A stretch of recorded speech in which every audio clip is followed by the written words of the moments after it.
हम आपको बता रहे हैं एक ऐसी कहानी जो जितनी सिनेमा में धमाकेदार है उतनी ही हकीकत में खौफनाक और असली है। जी हाँ, हम बात कर रहे हैं फिल्म धुरंधर और उसके पीछे छुपे असली किरदारों जावेद खानानी और अल्ताफ खानानी के बारे में। नमस्कार, मैं हूं आदर्श। तो चलिए शुरू करते हैं। दुनिया में दुबई को आप जानते हैं, गगनचुंबी इमारतें, लग्जरी कारें, अरबों की चमक और रौनक। लेकिन हर चमक के पीछे एक अंधेरी दुनिया होती है और यही अंधेरी दुनिया है हवाला, शैडो बैंकिंग और मनी लॉन्ड्रिंग की, जहां अरबों रुपए इधर उधर किए जाते हैं, जहां नकली करेंसी और ड्रग मनी का खेल चलता है और जहां आतंकी फंडिंग का गुप्त नेटवर्क काम करता है। इस पूरे नेटवर्क के केंद्र में थे खानानी ब्रदर्स। फिल्म धुरंधर में आपको ये किरदार जैसे बड़े विलेन की तरह दिखते हैं, लेकिन असली दुनिया में जावेद और अल्ताफ खानानी थे पाकिस्तान के सबसे बड़े मनी लॉन्ड्रिंग नेटवर्क के मास्टरमाइंड। जावेद खानानी, जो 2016 में रहस्यमय परिस्थितियों में एक इमारत से गिरकर मर गया, और उसका भाई अल्ताफ, जिसने पूरे ग्लोबल हवाला नेटवर्क को अपने कब्जे में रखा था। यह कहानी सिर्फ पैसा इधर उधर करने की नहीं है, यह कहानी है भारत की अर्थव्यवस्था और सुरक्षा पर हमला करने की। Khanani brothers Khanani and Kalia international KKI company चलाते थे। कागजों में ये एक साधारण एक्सचेंज कंपनी लगती थी, लेकिन हकीकत में ये नेटवर्क था अंतर्राष्ट्रीय हवाला और मनी लॉन्ड्रिंग का स्विच बोर्ड।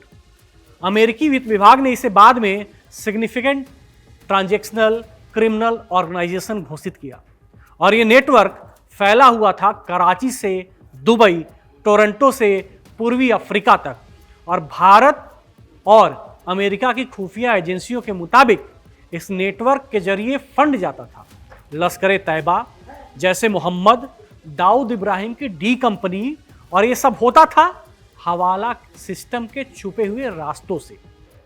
अब बात करते हैं जावेद खानानी की। जावेद दिखने में कोई विलन जैसा नहीं था, वो बिल्कुल दिखता था बिल्कुल एक साधारण कारोबारी की तरह, लेकिन इसके पीछे छुपा था अंतर्राष्ट्रीय मनी लॉन्ड्रिंग का दिमाग। 2000 के दशक में वो सिर्फ करेंसी डीलर नहीं था, वो बन गया सारा नेटवर्क संचालित करने वाला मास्टरमाइंड।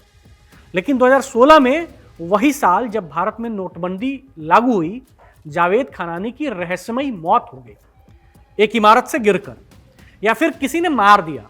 यह सवाल आज भी हवा में तैर रहा है। भारत में नोटबंदी ने क्या किया? यह सिर्फ नकली नोट का खेल नहीं रोका, बल्कि खानानी नेटवर्क की रीढ़ को तोड़ दिया था। हवाला सिस्टम में दरारें पड़ गई थी, नकली भारतीय नोट चलाने वाले नेटवर्क प्रभावित हुए और आतंकवादी फंडिंग के रास्ते मुश्किल हो गए। और इसी समय जावेद खानानी की मौत, संयोग या एक योजना कह लीजिए, अभी भी ये सवाल बरकरार है। अब बात करते हैं अल्ताफ खानानी की। ये भाई भी किसी से कम नहीं। जन्म 1961, पाकिस्तान, मध्य पूर्व, यूरोप, उत्तरी अमेरिका, ऑस्ट्रेलिया तक फैला नेटवर्क।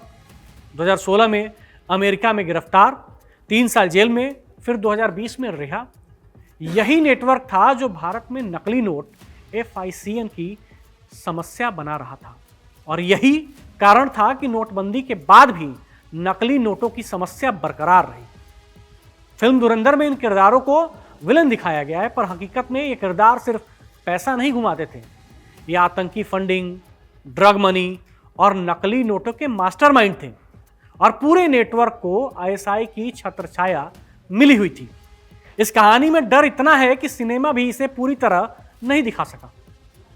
तो जब आप धुरंधर देखें तो याद रखिए कि सिनेमा सिर्फ पर्दा हटा देता है, हकीकत उससे कहीं ज्यादा खतरनाक और डरावनी है। दुबई की चमक के पीछे काली दुनिया, हवाला, शैडो बैंकिंग का खेल, आतंक और मनी लॉन्ड्रिंग का गुप्त नेटवर्क, और 2 भाई जिनके कारण कई देशों की अर्थव्यवस्था और सुरक्षा खतरे में थी।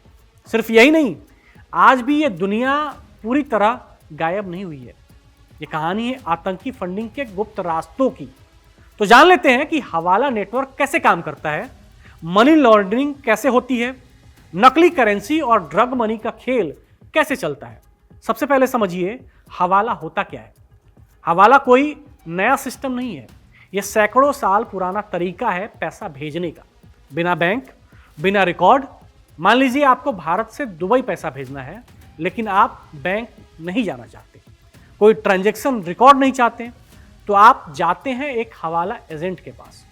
आप उसे वहां पैसा देते हैं और वो आपको एक कोड या शब्द देता है। दुबई में बैठा दूसरा एजेंट उसी कोड पर उसी रकम के बराबर पैसा आपके आदमी को दे देता है। पैसा सरहद पार नहीं करता, लेकिन उसका मूल्य जो होता है वो ट्रांसफर हो जाता है। इसे कहते हैं trust based underground banking system. अब आते हैं मनी लॉन्ड्रिंग पर। मनी लॉन्ड्रिंग का मतलब है काले पैसे को सफेद बनाना। इसके आमतौर पर 3 स्टेज होते हैं। पहला, प्लेसमेंट, यानी कि पैसा सिस्टम में डालना। मान लीजिए पैसा आया ड्रग्स से, हथियारों से, आतंक से, नकली नोटों से। इस पैसे को सीधे बैंक में नहीं डाल सकते, तो इसे छोटे छोटे हिस्सों में अलग अलग जगह फर्जी बिजनेस के जरिए सिस्टम में डाला जाता है। दूसरा है लेयरिंग, यानी कि पैसों को घुमाना। अब पैसा घुमाया जाता है अलग अलग देशों में, सेल कंपनियों के जरिए, हवाला, फर्जी इनवॉइस, ओवरबिलिंग, ताकि असली स्रोत छुप जाए।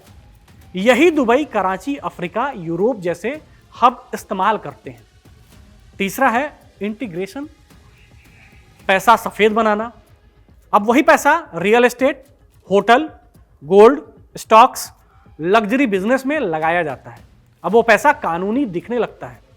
अब सबसे खतरनाक हिस्सा, नकली करेंसी का खेल। नकली करेंसी सिर्फ छापना ही अपराध नहीं, असल खेल उसके चलन में आने का है। यह नेटवर्क आमतौर पर सीमा पार से नोट भेजता है, कुरियर, तस्करी, ड्रग्स के रास्ते या हवाला चैनल से। फिर छोटे व्यापारियों, गरीब इलाकों, भीड़ भाड़ वाले बाजार में फैलाया जाता है। हवाला एजेंट नकली नोट के बदले असल पैसा बाहर से सेटल कर देते हैं। नकली नोट देश में, असली पैसा बाहर। यहीं से देश की अर्थव्यवस्था को चोट लगती है। अब ड्रग मनी इसमें कहां जुड़ता है, यह भी सवाल है कि ड्रग्स का कारोबार दुनिया का सबसे अवैध बिजनेस है। ड्रग मनी कैश में होती है, बेहिसाब होती है और सबसे मुश्किल होती है पकड़ना। इसीलिए ड्रग्स कार्टेल हवाला का इस्तेमाल करते हैं, मनी लॉन्ड्रिंग नेटवर्क से जोड़ते हैं और वही पैसा आतंक, हथियार और राजनीतिक अस्थिरता में जाता है। यानी ड्रग्स, हवाला, मनी लॉन्ड्रिंग, आतंक, ये सब एक दूसरे से जुड़े हुए हैं और यही आतंकवाद का फाइनेंशियल इंजन है। आतंकी संगठन सीधे बैंक से पैसा नहीं लेते। एनजीओ, सेल कंपनियां, हवाला, नकली ट्रस्ट, इन सब का इस्तेमाल करते हैं। हवाला नेटवर्क उनके लिए ऑक्सीजन जैसा है, जब तक पैसा बहता है तब तक आतंक जिंदा रहता है। तो ये थी ड्रग्स, हवाला, ये सब की स्टोरी जो दोनों ब्रदर पाकिस्तान में करते थे।